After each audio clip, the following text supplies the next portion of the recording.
হাতে জল কিংবা তেলের বোতল নিয়ে এভাবেই প্রতিদিন কবিরাজের বাড়িতে ভিড় জমান নিঃসন্তান নারীরা।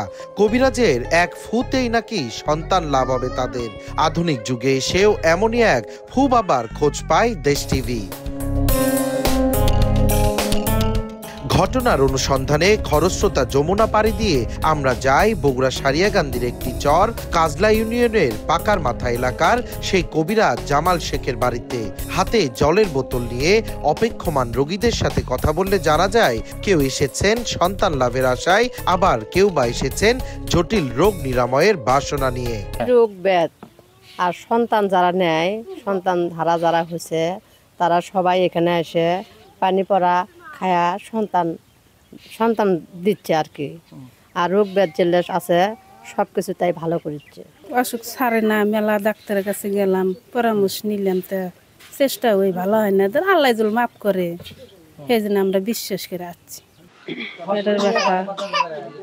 ওষুধ খাইছি, কাম হয়নি, এই জন্য এই জায়গায় বিশ্বাস করে আসছি। পানি এবং তেল এগুলো করে দেয়, আর মাধ্যমে মনে করেন যে আল্লাহ পাক মাফ করে। শহর থেকে অদূরে গ্রামীণ এই জনজীবনের মানুষ যে এখনো ডুবে আছে কুসংস্কার আর অন্ধবিশ্বাসের মাঝে তা বুঝতে বাকি না থাকলেও জানা যায় শুধু এই চরের মানুষ নয়, জামালের পরিচিতির বিস্তার ঘটেছে প্রায় সারা দেশেই। শুধু সামনাসামনি নয়, মোবাইলেও নাকি জামালের ফুবিদ্যা কাজ করে একই গতিতেই, শুধু প্রয়োজন রোগীর নাম ও ঠিকানা। সে এখন চিকিৎসা প্রায় সব ধরনের চিকিৎসায় দিচ্ছে। ধরেন যারা বোবা আছে, বোবা লোকও কিছু ভালো হয়েছে। তারপরে আপনার যেগুলো 15-20 বছর ধরে বিবাহিত হয়েছে, বাচ্চা হয়নি, সেগুলো বাচ্চা গর্ভে আছে, আর অনেকগুলো বাচ্চা জন্মিছে। এগুলো বাচ্চা জন্মার পরে মানুষ ধরেন এরকম সিরিয়াল লাগছে। পেটের ব্যথার সমস্যার জন্য আসছি। তিনি বলে অনেক কিছু দেয়, বিভিন্ন ধরনের চিকিৎসা করে। আনন্দবাজার থেকে আসছি, এই অসুখ ফুরে না শরীরের মুখ থেকে, এই জন্য আসছি। মেলা ধরনের অসুখ, যে যে অসুখ আছে সবই। ফু কেরামতির রহস্য উন্মোচনে এবার কথা হয় জামাল কবিরাজের সাথে। তিনি জানান 1.5 বছর আগে এই ফুবিদ্যা তিনি স্বপ্নে শিখেছেন, তাও 40 বছরের কষ্ট শেষে।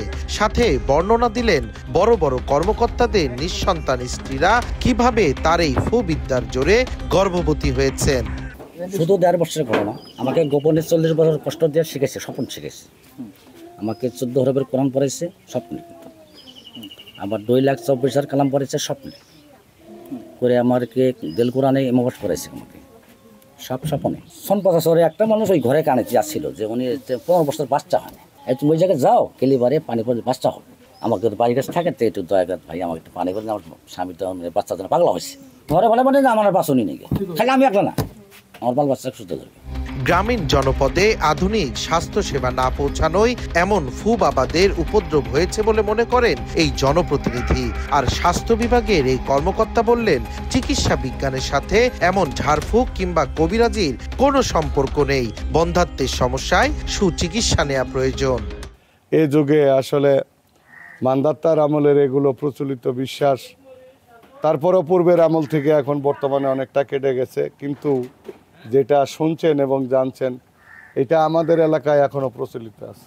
ঝাড়ফুঁক কবিরাজি চিকিৎসার সাথে মেডিকেল বিদ্যার আসলে কোনো ধরনের কোনো সম্পর্ক নেই। এটা পুরোপুরি নির্ভর করছে ধর্মান্ধতা, অশিক্ষা এবং কুসংস্কারের উপর। যদি কেউ বন্ধ্যাত্বতায় ভুগে থাকেন অবশ্যই চিকিৎসকের পরামর্শ নেবেন, এবং যদি সুনির্দিষ্ট কোনো কারণ থেকে থাকে তিনি অবশ্যই সুচিকিৎসা পাবেন। গ্রামীণ জনপদ থেকে শুরু করে শহরের আনাচে কানাচে ছড়িয়ে ছিটিয়ে থাকা এমন ভুয়া চিকিৎসক ও কবিরাজদের বিরুদ্ধে কঠোর আইনি ব্যবস্থা না নেওয়া গেলে দিন শেষে ক্ষতিগ্রস্ত হবে সাধারণ মানুষ, এমনটাই মনে করেন সচেতন মহল।